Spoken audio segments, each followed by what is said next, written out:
Hello and welcome to The Quest on Rajya Sabha TV. I'm Rakhi Bakshi. In this show, as you know, that we keep talking to leading personalities. They are from different fields and all walks of life, and we, through them, understand the issues around us. And through them, we also get to know their story, their version, their views, and their vision. And the idea is to actually present all across these views to you. And you've been watching The Quest regularly, and we've been doing so many episodes with you, bringing you all new faces.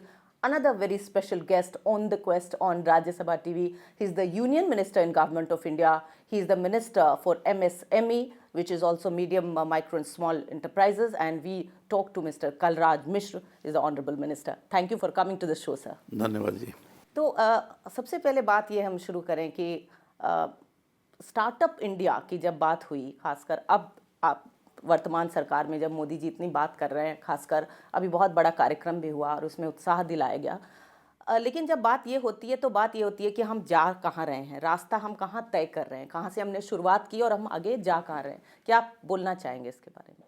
देखिए, startup India इसके लिए है जिनके अंदर तकनीकी हुनर विद्यमान है, लेकिन तकनीकी हुनर विद्यमान होने के पश्चात भी उनको अवसर नहीं मिल पाता है।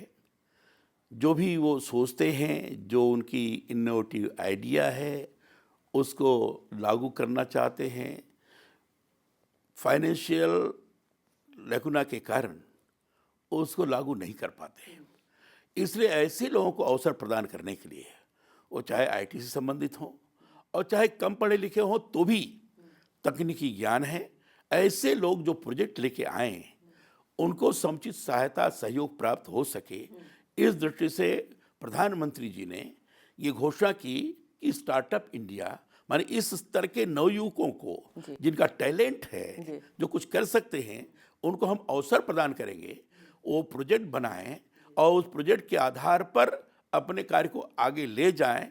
इस दृष्टि से प्रधानमंत्री जी ने घोषणा की थी और उसके लिए सुविधाएं भी प्रदान की। जी, तो मंत्रालय के तौर पर ये सहूलियतें कैसे दी जा रही हैं कि जैसे आपने कहा कि जो हुनर है उसको एक युवा खासकर आगे बढ़ा पाए, क्योंकि जब वो हमारी लोगों से बातचीत भी होती रहती है कि जब बाधाओं की भी हम थोड़ी बात करें कि जब वो सोचते हैं कि एक नया उनके पास आइडिया है, उसको लेकर चलें, तो कहाँ से शुरू करें, उसकी प्रोसेस प्रक्रिया क्या हो? क्या आपको लगता है कि मंत्रालय उनको ये समझाने में कामयाब हुआ है कि आप किस तरह से आगे बढ़ें? देखिए, प्रधानमंत्री जी ने प्रारंभ में ही ये घोषणा की कि हिंदुस्तान को हम मैन्युफैक्चरिंग हब बनाएंगे, और मैन्युफैक्चरिंग हब बनाने के घोषणा करने के तत्काल बाद उन्होंने कहा कि मेक इन इंडिया, हिंदुस्तान में आइए, इन्वेस्ट करिए और डेवलप इंडिया, इंडिया को डेवलप करिए।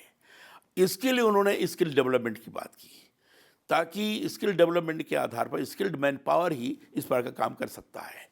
एक तरह से यूँ कह लीजिए, प्रधानमंत्री जी की मंशा है कि हमारा युवा रोजगार देने वाला हो, रोजगार सृजन करने वाला हो, रोजगार के लिए हाथ फैलाने वाला ना हो, एंटरप्रेन्योरशिप मेंटालिटी डेवलप हो।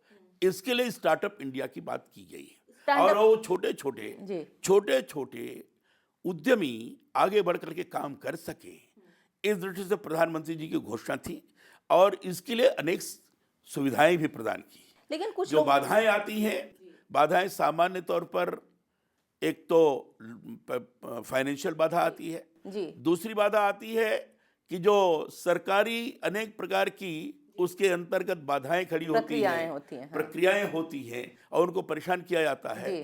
तो उन बाधाओं को दूर करने के लिए प्रधानमंत्री ने ये भी कहा कि ये जो 3 वर्ष तक होगा, कोई गवर्नमेंट उसमें नहीं जाएगी, हर प्रकार की सुविधाएं इस स्टार्टअप को प्राप्त होगा, और इसलिए निर्द्वंद होकर अपने प्रोजेक्ट को आगे बढ़ाने की दिशा में वो काम करें।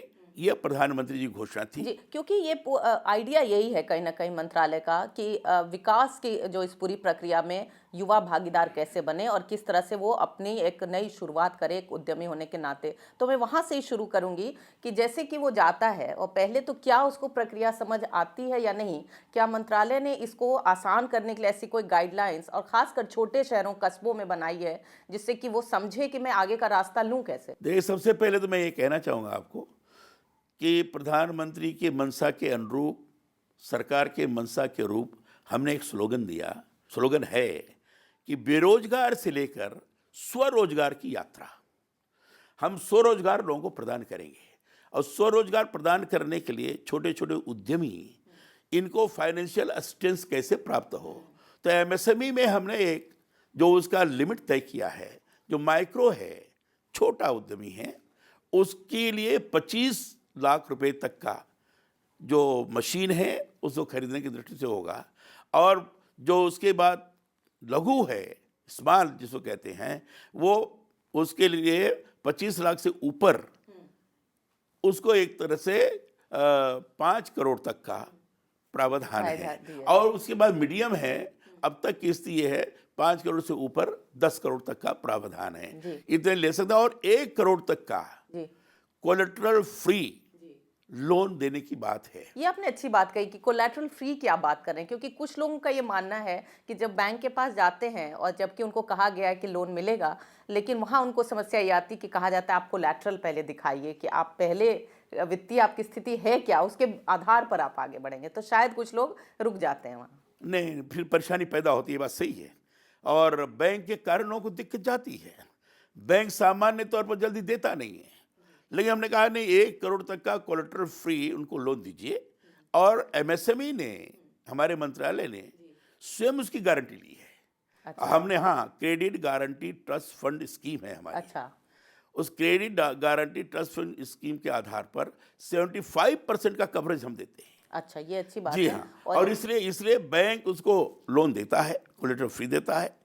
और credit guarantee trust fund scheme के माध्यम से हम बैंक को उसको चुकता करते हैं। और आपको जानकर खुशी होगी, इस स्कीम के द्वारा 22 लाख लोगों को हमने लाभ प्रदान किया है और स्वयं में इसका एक अच्छा मानक उभर करके आया है। तो क्योंकि बात यही है कि कहीं ना कहीं विश्वास, और जिसको अंग्रेजी में ट्रस्ट कहते हैं, उसको लेकर आगे बढ़ने की बात है। आपने ये अच्छी बात बताई, क्योंकि कुछ लोगों का ये मानना है कि शायद हो सकता है इसका प्रचार इस तरह से किया जाए, इस तरह की गाइडलाइंस बना के कस्बों शहरों में इस तरह बांटी जाए कि उनको समझ में आए कि वो किसके पास जाएं। जैसे मसलन ये बात हो रही थी और किसी ने मुझसे कहा कि हम किसके पास जाएं, जैसे कि मान लीजिए वो शहर में कलेक्टर के पास जाएगा या किसी नोडल ऑफिसर के पास जाएगा, उसे पता नहीं है। देखिए, हमारे यहाँ सामान्य तौर पर हमने जो अपना स्ट्रक्चरल सारा किया है, उसमें हमारे डायरेक्टर एमएसएमई होते हैं जी। और डायरेक्टर एमएसएमई से संपर्क करने के पश्चात ये सारी जानकारी प्रदान की जाती है। लेकिन हम कोशिश ये कर रहे हैं कि ये जानकारी अधिक से अधिक लोगों को प्राप्त हो सके। उसके लिए हम छोटे छोटे पैम्फलेट भी छपवा रहे हैं, सोशल मीडिया के माध्यम से भी हम देने का प्रयास कर रहे हैं। लेकिन बैंकों को पूरी जानकारी है। अच्छा। बैंक को ये पता है। अच्छा। और कोलेटरल फ्री लोन अगर नहीं मिलता है, बैंक परेशान करता है, तो हमारे यहाँ एक ग्रीवांस सेल है। अच्छा। उस ग्रीवांस सेल में कोई भी पत्र लिख कर देता है तो उसका हम समाधान निकालते हैं जी। और हमारी तरफ से प्रयास होता है कि इसके लिए बैंक उसके लिए काम करे। और हमारे यहाँ एक एमएसएमई में जी एक एनएसआईसी है जी, जो हमारे छोटा सा कॉर्पोरेशन के रूप में है। एनएसआईसी के माध्यम से हम ये सारी चीज़ करते हैं। और एनएसआईसी ने लगभग 18 बैंक का इम्पेनलमेंट किया है, जितने भी राष्ट्रीय बैंक है। और उन बैंकों के माध्यम से ये सारी चीज़ें प्राप्त होती हैं जी। और जो भी आती है ग्रीवेंसेस, उन ग्रीवेंसेस का हम समाधान भी देते हैं। जहाँ बैंकों की दृष्टि से गड़बड़ होती है, बहुत शिकायतें आई, ये बात आपने सही बताई, तो उसके मॉनिटर करने के लिए हमने बैंकों की मीटिंग भी ली है।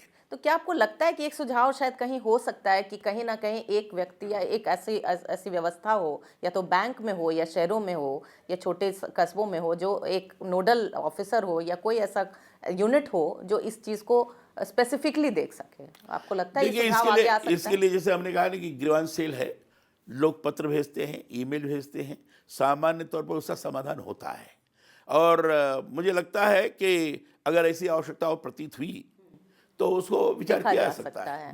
उद्योग आधार जो है, और खासकर ये बात जो हो रही है, आप जिस तरह से बात आगे की जा रही है कि ऑनलाइन व्यवस्थाएं हैं और वेबसाइट भी है आपका, लेकिन क्या आपको लगता है कि कई सारे लोग हमारे देश में अभी भी इसका सही में इस्तेमाल कर पाएंगे या कर सकते हैं, क्योंकि ये ज़रूर है कि हम टेक्नोलॉजी के माध्यम से आगे बढ़ रहे हैं, पर हमें ये भी पता है कि कई बार वो एक तरह की लिमिटेशन भी होती है।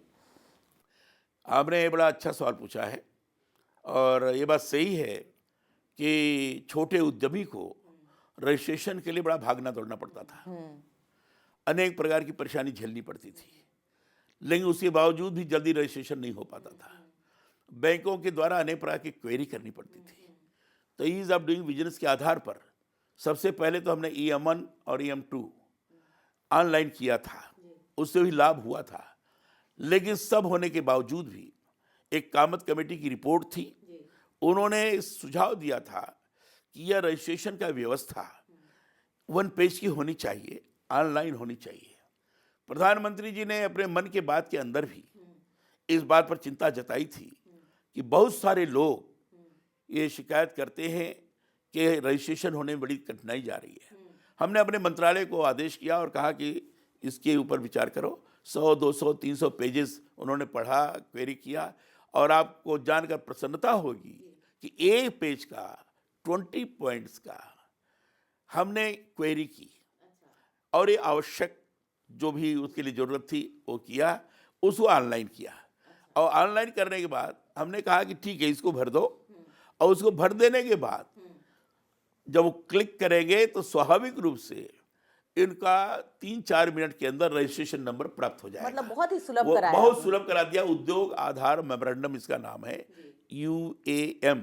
और आपको जानकर खुशी होगी, अब तक लगभग 7 लाख लोगों का, जबकि सितंबर में हमने इसका किया था, 7 लाख लोगों का रजिस्ट्रेशन हुआ। और जबकि इतने वर्षों के अंदर ये प्रक्रिया जो है प्रक्रियाओं में फंसी हुई है। 16 लाख केवल रजिस्टर्ड हमारी यूनिट चलिए, है, तो वहां only। पे नए रास्ते आपने बनाए, कुछ इस तरह की जो चीजें जो मंत्रालय कर रहा है और सुलभ बना रहा है उन लोगों के लिए जो आगे बढ़कर अपने उद्यम को आगे ले जाना चाहते हैं, उनके बारे में ही हम बातचीत और भी करेंगे। एक छोटा सा हम ब्रेक ले लेते हैं। You watching the quest here on Rajya Sabha TV. We are talking to the union minister mister Kalraj Mishra, and he is of course addressing all those problems that you all have when you start a business here in India, specially small businesses. But don't go away, we are talking to him about all this right away after the break.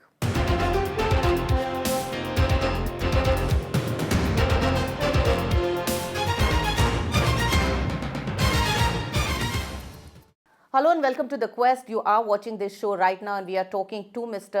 Kalraj Mishra. He's the minister, as you know, and he's trying to actually make all those efforts come true. People who really want to start their own small businesses, and we are talking actually about those even hurdles, and he's trying to address all those issues right here in this interview. तो अब यही बात चल रही थी, जैसे खादी के बारे में अगर हम बात कर लें, जहाँ से हमने शुरुआत की थी, एक मिशन था, हमारी एक विचारधारा हम कहते हैं कि खादी है, उसको कहीं ना कहीं आधुनिकता का जामा पहनाने की कोशिश हो रही है। मुझे पता चला है कि डिज़ाइनर भी अब उसको कहीं ना कहीं नया रूप रंग देंगे। लेकिन क्या खादी अभी भी सबके लिए है या सब लोग उसके पास जा रहे हैं? कुछ लोगों को ऐसा लगता है कि शायद अभी भी दाम ज़्यादा हैं जब वो कपड़े खरीदने जाते हैं। देखिए, खादी की जो आपने बात बताई, ये बात सही है। खादी स्वयं में स्वदेशीपन की एक विचारधारा है और खादी एक तरह से प्रतीक है हमारे छोटे छोटे उद्योग धंधों के माध्यम से पूरे देश की आर्थिक व्यवस्था को सुव्यवस्थित करने की। गांधी जी ने चरखा के माध्यम से उसको लोगों के सामने प्रस्तुत किया था और वो खादी लगातार आज चल रही है। हमने उसका एक ट्रेंड बदला है। खादी को हमने एक स्पर्धात्मक बाजार के अंतर्गत लाने का प्रयास किया है और इसलिए जब स्पर्धा के दौरान, कंपटीशन के दौरान खादी मार्केट में आ रही है तो स्वाभाविक रूप से खादी की गुणवत्ता और अधिक हो, इस दिशा में हमने विचार किया और खादी की गुणवत्ता के लिए हमने डिज़ाइन में परिवर्तन किया है, हमने पहनावे की दृष्टि से भी परिवर्तन किया है और अनेक प्रकार, जैसे हमने डेनिम खादी हमने शुरुआत की। अब डेनिम स्वाभाविक है, लोग पहनते हैं, पैंट पहनते हैं, सारी चीज़ें करते हैं, उसके तरफ बहुत अधिक आकर्षण हुआ। अच्छा, हमने टी शर्ट भी बनाई। जम्मू कश्मीर के लोग आए थे, टी शर्ट का एक नमूना दिया था, इसकी तरफ भी लोग बहुत आकृष्ट हुए। हमने डिजाइन बनाई इसकी। आप कह रहे हैं कि कहीं ना कहीं इसका मतलब जो प्रांतीय सभ्यताएं हैं उसको भी आगे लेकर उसको ले आया। हमने मणिपुर को भी बुलाया, नॉर्थ ईस्ट जोन को बुलाया, हमने मधुबनी की साड़ियों को भी यहाँ आमंत्रित किया, है। हमने गुजरात के पहनावे को भी यहाँ आमंत्रित किया, हमने जम्मू कश्मीर के लोगों को यहाँ बुलाया। तो अब लेकिन और सब मिलाकर हमारी कोशिश है कि खादी के माध्यम से वहाँ के विभिन्न प्रकार के जो पोशाक हैं, वेश है, इनको वहाँ लाकर एक राष्ट्रीय एकता और एकात्मता का भी लोगों के सामने स्वरूप प्रस्तुत किया जाए, और इसमें हमें सफलता मिल रही है। बड़ी तेजी के साथ आकर्षित हुए प्रधानमंत्री जी ने इस दिशा में स्वयं खादी के प्रति काफी रुचि रुचि दिखाते दिखाई हुए है। लोगों से आग्रह भी किया कि कम से कम एक वस्त्र खादी का आप जरूर लें। एक बात और ये कि जो मंत्रालय की बात करें, उद्यम की हम बात, तो क्या दूसरे मंत्रालयों के साथ समन्वय, क्योंकि जैसे आपने स्किल इंडिया की बात की, जबकि वो एक अलग चीज़ है, तो क्या वो समन्वय भी सही तरह से चल रहा है? देखिए, हमारी सरकार ने, जैसे मैंने प्रारंभ में ही आपको बताया कि मेक इन इंडिया की घोषणा करने के बाद तत्काल प्रधानमंत्री जी ने स्किल इंडिया की बात की थी। बगैर स्किल इंडिया हुए मेक इन इंडिया नहीं हो सकता, और इसके स्किल इंडिया के लिए प्रधानमंत्री को एहसास हुआ, उन्होंने महसूस किया, अनुभव किया कि पूरे देश भर में अगर स्किल डेवलपमेंट के कार्यक्रम लेने हैं तो इसका मंत्रालय भी अलग होना चाहिए, और इसके स्किल डेवलपमेंट मिनिस्ट्री भी एक अलग से बनी है, और स्किल डेवलपमेंट मिनिस्ट्री के माध्यम से अधिक से अधिक कार्य हो रहा है। स्किल डेवलपमेंट मिनिस्ट्री है, कॉमर्स मिनिस्ट्री है, और भी कई मिनिस्ट्री हैं जिससे हमारे मंत्रालय का स्वाभाविक रूप से संबंध है। तो हम कोऑर्डिनेशन के आधार पर काम करने की कोशिश करते रहते हैं ताकि जो मैन्युफैक्चरिंग हो, प्रोडक्ट हो, उसकी मार्केटिंग भी ठीक से हो जाए। मार्केटिंग के लिए कॉमर्स की जरूरत पड़ती है, इसलिए स्पोर्ट भी ठीक से हो जाए। जगह जगह एग्जीबिशंस के आधार पर चीज़ें चलिए। हम अधिक से अधिक सामान दे सकते, डिफेंस की दृष्टि से भी हमें जरूरत पड़ती है।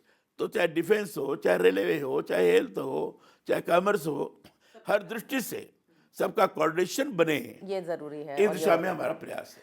महिलाओं की भी बात आएगी जरूर कि महिलाओं को कैसे आगे बढ़ाया जाए, तो क्या कुछ एक उनके साथ विशेष रूप से उनको आगे बढ़ाने के लिए कुछ ऐसा सुझाव है? देखिए, महिलाओं के लिए हमने विशेष स्कीम्स बनाई हैं। हमारे प्रधानमंत्री रोजगार सृजन योजना है, PMEGP, prime minister employment generation programme, और prime minister employment generation programme के अंदर विलेज इंडस्ट्रीज हम देते हैं, और विलेज इंडस्ट्री हमारी मार्जिन मनी होती है जो सब्सिडी का काम करती है। जो प्रोजेक्ट होता है कास्ट का, हम 15% ये जनरल लोगों के लिए शहर में देते हैं और 25% गांव में देते हैं। लेकिन महिलाओं के लिए, जनरल महिलाओं के लिए शहरों में 25% देते हैं और गांव में 35% देते हैं। यही नॉर्थ ईस्ट जोन के लिए भी है, यही SC/ST के लिए भी है। लेकिन महिलाओं को इसमें अधिक से अधिक लगाया जाए, ये हमारा प्रयास है। इस तरह के इतने जो काम हो रहे हैं, कई बार ये लगता है कि क्या ये जनता को समझ में आ रहा है कितना काम हो रहा है, मैं इसका लाभ उठा सकता हूँ या उठा सकती हूँ।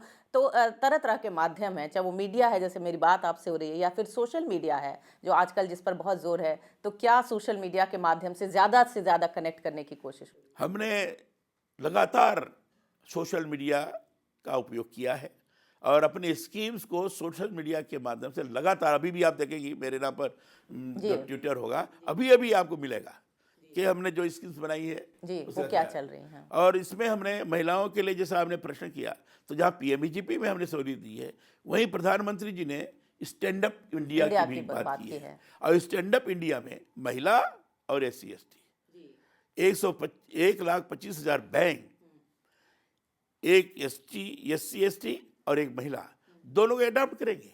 लगभग 2,50,000 महिला और ये मिलाकर इनको अवसर प्रदान होगा इंटरप्रेन्योर बनने का। अच्छा, ये अच्छी बात है। और क्या जब हम बाहर जा रहे हैं तो क्या हम एक हब बनाने की भी जो बात कर रहे हैं, और शायद क्या दलितों को भी अलग से कुछ मौका उसमें प्रधानमंत्री जी ने भी घोषणा की है कि SC/ST मैन्युफैक्चरिंग हब बनेगा और उसके लिए 500 करोड़ का भी प्रावधान है। और मैन्युफैक्चरिंग हब बनाने के लिए हमने विचार करना शुरू कर दिया है। और विचार ही नहीं, तो हमारे मिनिस्ट्री ने, हमारे सेक्रेटरी को हमने कहा था कि आप ऐसे लोगों की मीटिंग बुलाइए। और आपको जानकर खुशी होगी, अभी कल ही परसों ये जो दलित चैम्बर के अध्यक्ष मिस्टर कामले और उनके सहयोगी सब लोग बुलाया था मीटिंग, लेकिन कैसे हो सकता है, क्या है। तो ऐसे इससे संबंधित जितने लोग हैं, इन सभी लोगों को हम इसमें इन्वॉल्व करना चाहते हैं कि मैन्युफैक्चरिंग हब SC ST के हिसाब से किस ढंग से हम बनाएं और जिसके कारण ज़्यादा से ज़्यादा SC ST महिलाएं ये लाभान्वित हो सके। जी, थोड़ा सा ज़रूर बात कर लें, चूँकि उत्तर प्रदेश की बात है और बात तो पूरे देश की है, लेकिन कहीं न कहीं इतना बड़ा एक राज्य है कि वहाँ पर अगर हम बात विकास की देखें तो अभी दूसरी प्रदेश की सरकार किसी और की है, पार्टी की है, कि विकास का काम वहाँ क्या चल रहा है और वहाँ जो सामाजिक माहौल रहता है एक नेता के तौर पर, यहाँ पर आप कैसे देखना चाहेंगे कि वहाँ चीज़ें आगे कैसे बढ़नी चाहिए, क्योंकि बीजेपी वहाँ पर कहीं ना कहीं अपना और प्रसार ज़रूर करना चाहती है। देखिए, उत्तर प्रदेश की स्थिति जो वर्तमान सरकार है, सपा सरकार, मैं कह सकता हूं कि उन्होंने घोषणाएं तो बहुत की है, डेवलपमेंट संबंधी बड़ी घोषणाएं की है, चाहे सड़कों का विस्तार हो, चाहे किसानों की दृष्टि से हो, चाहे सिंचाई की दृष्टि से हो, चाहे उद्योग की दृष्टि से हो। घोषणाएं तो बहुत की है, लेकिन धरती पर कुछ नहीं उतर रहा है, और जिसके कारण लोगों के मन के अंदर एक कुंठा है। लोग अनुभव करने लगे हैं कि सरकार घोषणा तो ज़्यादा कर रही है, लेकिन विस्तार के नाम पर कुछ भी नहीं हो पा रहा है। और जब घोषणाएं ज़्यादा होती हैं और विकास के नाम पर कुछ नहीं होता है, तो जनता के मन के अंदर फ्रस्ट्रेशन जगता है। तो ये स्थिति उत्तर प्रदेश के अंदर निर्माण हुई है।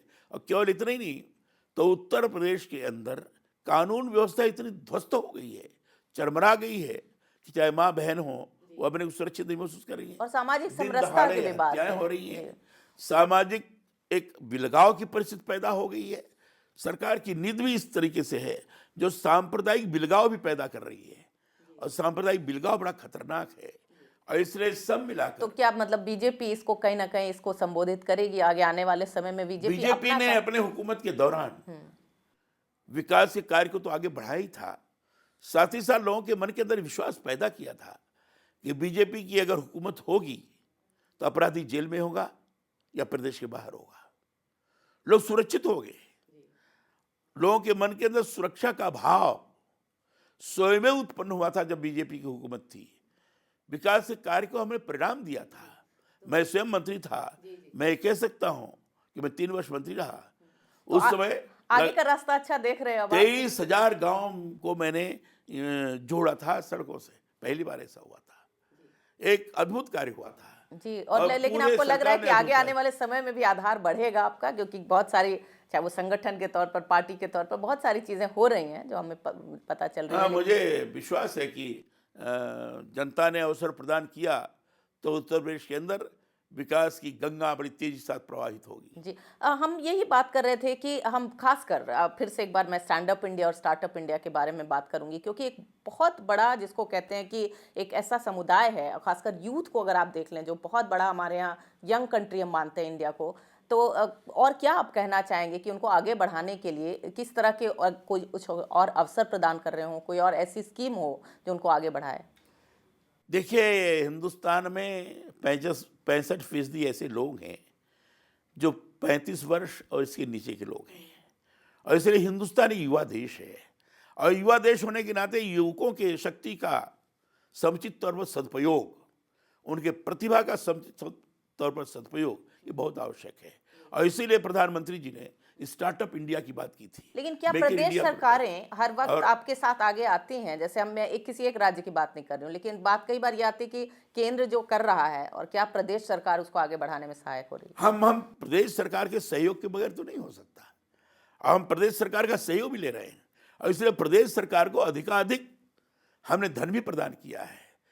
14वें वित्त कमीशन के रिपोर्ट के आधार पर हमने 10% आगे बढ़ाकर प्रदेश सरकार को धन दिया, जो अब तक के उसके अंतर्गत जो धन प्रदेश सरकार को मिला था उससे सबसे अधिक धन रहा है।